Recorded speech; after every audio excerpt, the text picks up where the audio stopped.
CBN Vida Profissional, com Andréia Salsa.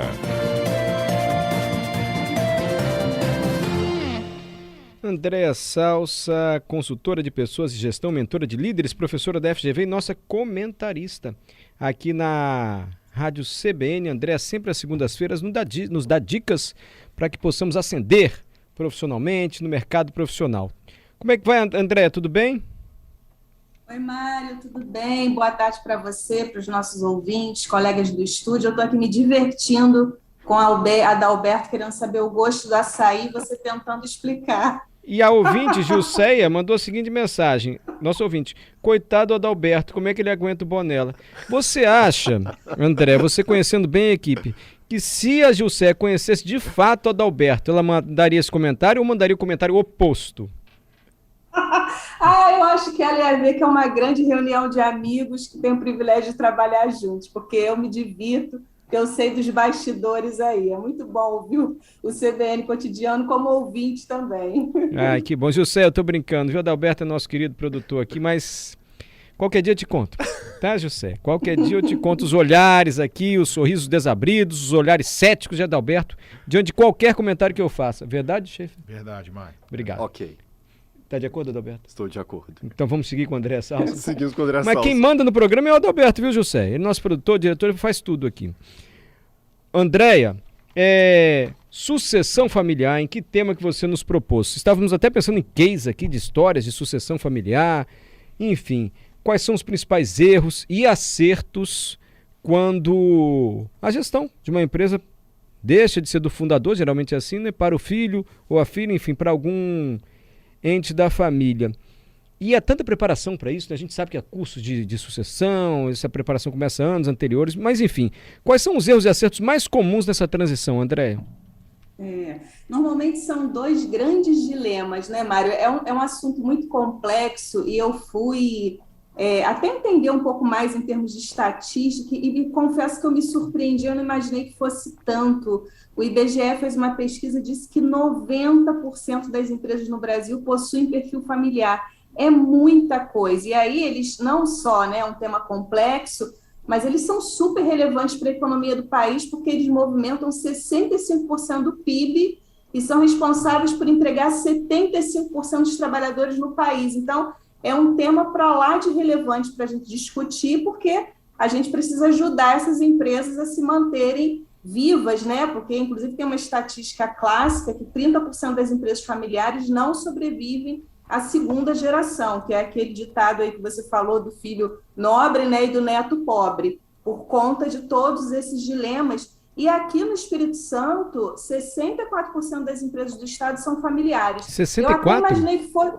Eu até imaginei que fosse mais, Mário, mas é mais da metade, quer dizer, é bastante coisa, mas comparado ao Brasil é menos, né? É bem menos, mas ainda é bastante relevante. E eu que estou aí no dia a dia com as empresas, enfim, com executivos, mentorando, e eu mentoro alguns CEOs que são herdeiros, né? E tem todos esses dilemas, então eu achei que faria sentido a gente trazer aqui para esse debate. E normalmente o que eu enxergo são dois grandes dilemas. O primeiro é quando os filhos não querem seguir a mesma carreira dos pais, né? Não querem seguir, continuar na empresa que o pai fundou, que a mãe fundou, porque ele quer outra carreira, porque ele se realiza de uma outra forma, e isso gera muita frustração de ambos os lados. Tanto o pai e a mãe, que queria e tinha um sonho de ver o filho ali, né, dando sequência à empresa de sucesso, né, ali do fundador, e do filho que às vezes fica,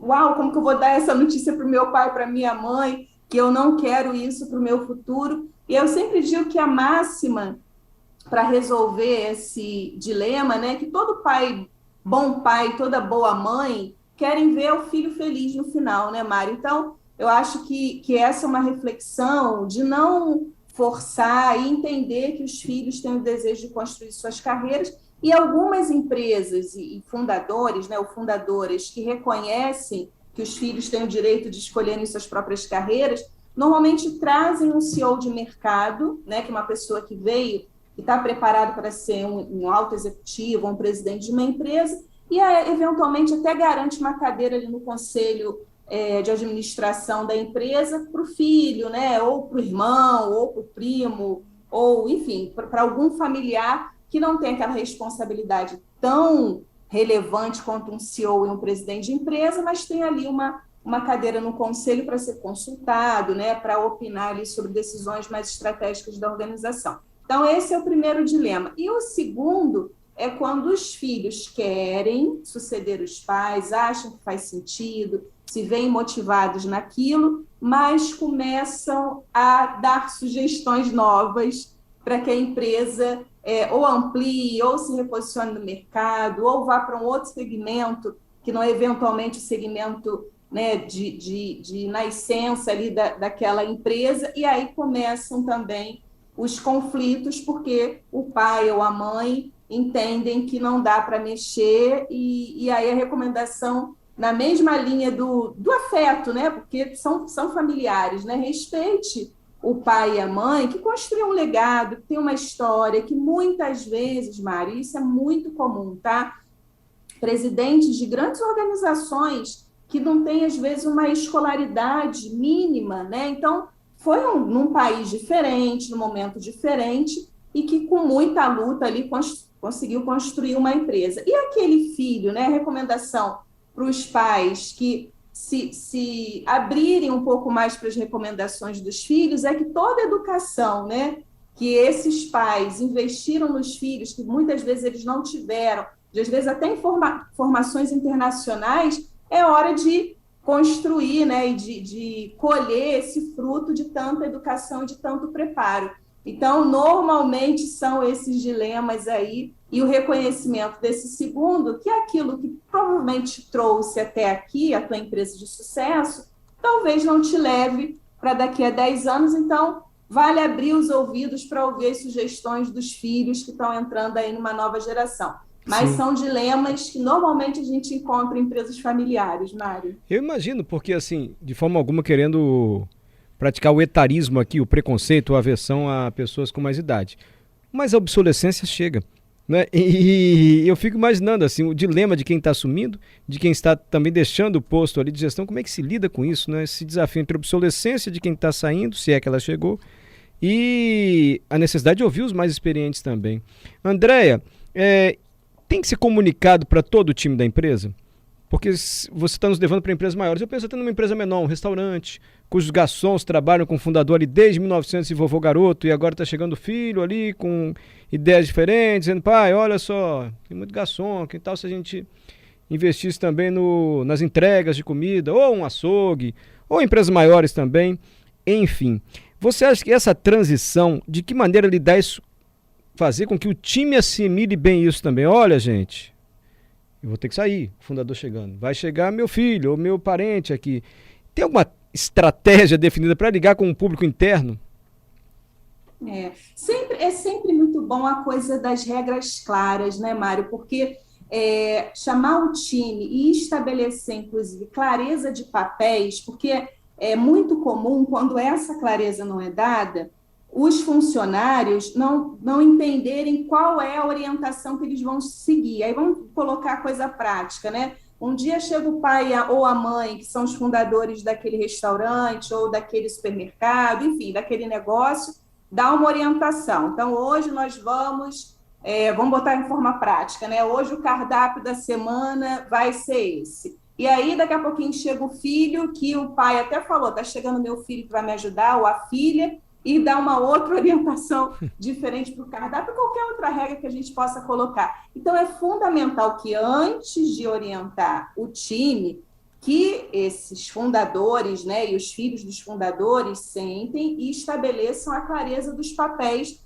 durante esse processo de transição, porque senão a equipe pode ficar muito perdida, e aí é que começam, né, Mário, os erros, os equívocos que vai comprometendo a saúde financeira, a saúde dos negócios dessa empresa familiar. Tem algumas outras dicasinhas que eu acho que são muito concretas, André, também, como essa, por exemplo, de dar clareza nos papéis, que eu vejo com muita frequência, que é a busca, a gente tentar evitar a concessão de privilégios, né? Porque Muitas vezes, Mário, eu acho inclusive isso até muito saudável, o filho ou a filha não necessariamente chega na empresa já de cara na posição de presidente, de CEO, porque alguns fundadores ou fundadoras percebem que, naturalmente, a pessoa tem que, né, ir se preparando até assumir aquela posição maior. Então, ela começa como um analista ou começa como um especialista numa determinada área, mas entra numa concessão de privilégios do filho, da filha,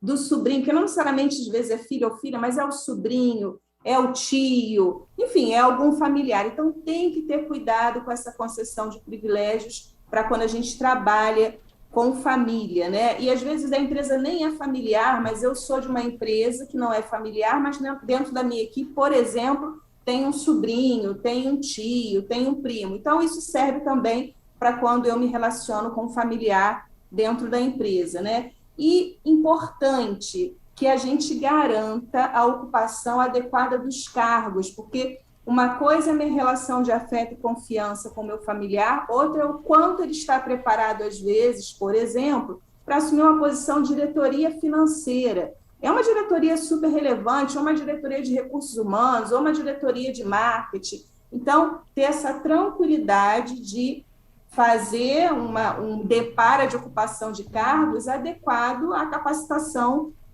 da pessoa, né? E aquela máxima que é muito difícil, mas a gente não pode deixar de perder de vista, que é não misturar questões da família no trabalho, né? Então, às vezes, numa reunião, surge ali uma temática absolutamente privada e íntima da família, com outras pessoas, ou não necessariamente, mas com a própria família. Então, tentar essa separação, que eu reconheço que é difícil, mas ela é super importante.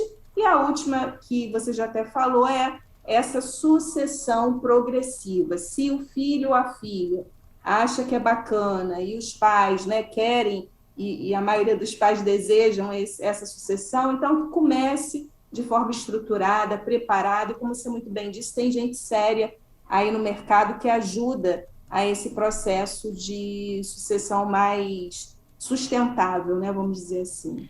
Transparência, planejamento, não discutir questões de família no trabalho. Algumas dicas da Andréa Salso para que essa sucessão seja bem sucedida e para que o ditado não se confirme. Pai rico, filho nobre, neto pobre. Andréa, obrigado, viu? Nada, querida. Até segunda-feira que vem. Eu pensei em outro complicador para a sucessão, mas eu vou deixar talvez para um próximo comentário, que é quando, além da sucessão, a empresa é uma sociedade. Porque aí tem um filho de um sócio, tem um filho de outro sócio. Muito legal. E acho que a gente pode falar de sociedade também, porque eu já ouvi um ditado: sociedade nasce para acabar. Uma hora vai acabar. Será que é verdade isso? Pode ser, Andréa? Podemos sim. Ótimo tema. Andréa, obrigado, tá? Boa tarde para você. Tchauzinho. Tchauzinho.